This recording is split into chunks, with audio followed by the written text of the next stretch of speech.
Hello guys, and welcome back to the channel. So now guys, we all knew that this day was coming. In fact, it has come a lot later than we had anticipated. Guys, I bring you this: Nigeria running out of forex, a headline attributed to an ex-United States envoy. So that's the headline that we're contending with in this video. Nigeria running out of forex, headline attributed to a United States envoy.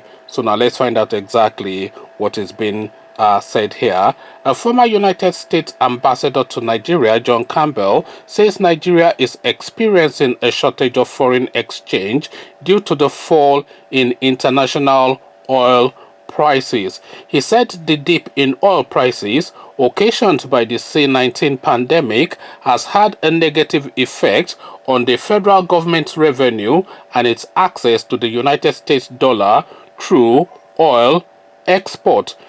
This was contained in a piece by Campbell published on the website of the Council on Foreign Relations, a U.S. non-profit think tank.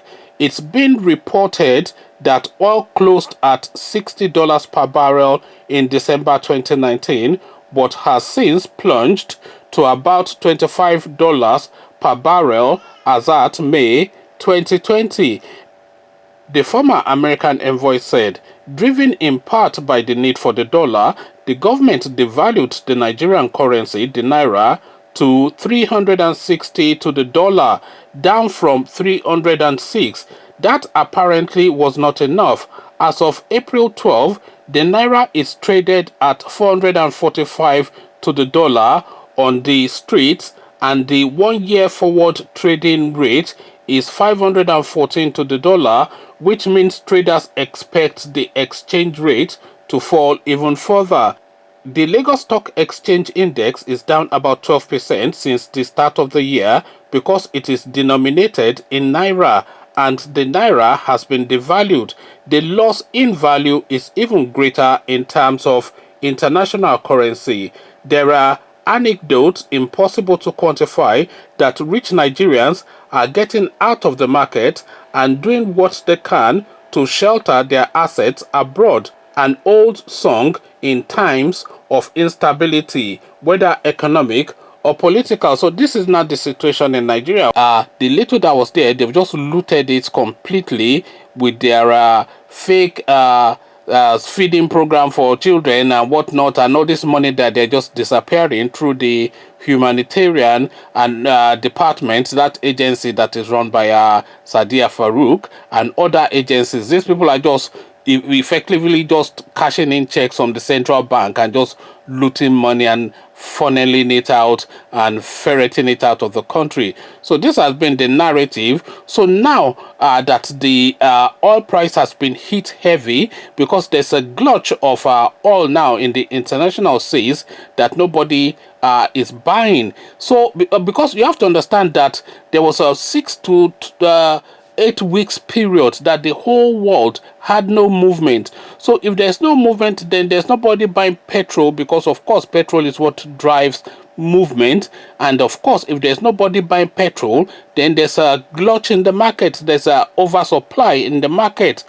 So that oversupply, of course, will hit the suppliers, and Nigeria is entirely, not entirely, but significantly, largely, almost entirely reliant on oil revenue. So now the oil that they had benchmarked at about, I think $45 or $50 as their budget is now trading at $25, and the monies that they should have used to insulate this now global economic situation that is now looming large, in fact is here now. So these now are monies that they should have used to insulate this sort of situations. They have just completely looted it, because you will recall that when Goodluck Jonathan handed over power to these people, he said he left in excess of $30 billion surplus for the incoming government. But then when Buhari came in, you recall that there was a 6-month period that there was no governance, nobody was appointed, there was no instrument of office taking place, there was no governance at all. And in that 6 period now, a lot of people are of the view that they just went in and looted everything because they needed to pay off all of the people that funded the election of Buhari, and they needed not only to recoup all the monies that they spent on Buhari's elections, but to also make a profit as well. So that is what a lot of people are attributing that $30 billion to, and Buhari will have the counter argument that the economy was completely empty when he got in. So Goodluck Jonathan said he left $30 billion. Buhari came in and said all the coffers were completely empty when he came in, and in between those two narratives there's a disappearance of a lot of money. But then of course we know a lot of spend went into getting Buhari in, and we know that a lot of the people funding these things, they are not doing it out of the goodness of their hearts. They want their money back, and not only do they want their money back, they want to make a profit. And where's that money going to come from? The Central Bank of Nigeria. And it has been this wolf mentality all the way through with this particular regime. Every time you just alarm, there was a time they were just taking money out of the excess crude oil account without recourse to the Senate, to the point that the Senate had to alarm in the papers, because the Senate of Nigeria is a toothless bulldog. They have no potency, they have no power, they have no influence over anything other than just to make noise. So these people were just making all this noise that, look, a lot of monies have been withdrawn from the excess crude oil account without any recourse to the Senate. And you also recall when they took out $1 billion in the throes of the elections, then the last elections, to say they are going to buy jets in America.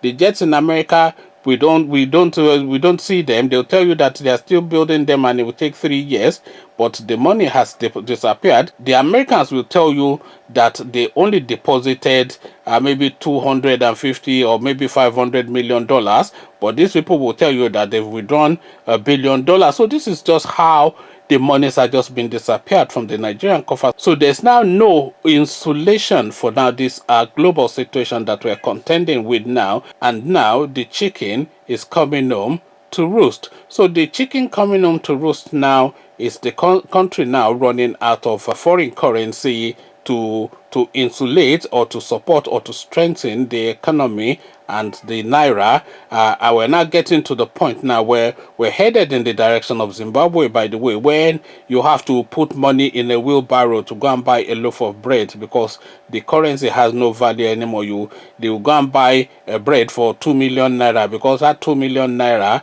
is the equivalent of 50 cents or 50 pence, or if you whatever currency you are using to exchange. So this is now the direction that they are headed, because you recall that when Buhari came in, the dollar was trading for less than 200 naira, if I recall rightly, and within the space of 5 years, this guy has so savaged and damaged the economy that the dollar is now trading for nearly 500 naira. The 500 naira was what the pound was trading for at that time before Buhari came in. That was the value of the pound, roundabout. In fact, the pound was between 350 and 450. I recall, if memory serves. But now even the dollar, a weaker currency than the pound, is now already trading in X, and we have another 3 more years and a bit of this guy. So it is going to be brutal.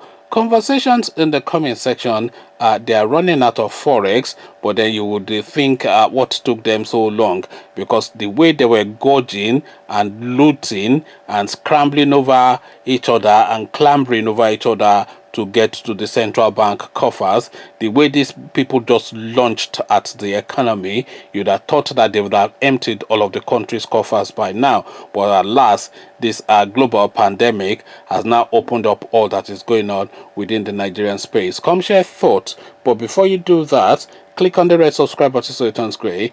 Bell button notifies you every time I drop a new video. Then Nigeria running out of foreign exchange. What says you? Come, let's have a conversation about all this in the comment section. So I'll leave you here. Carry on with you in the comment section, but here I say peace.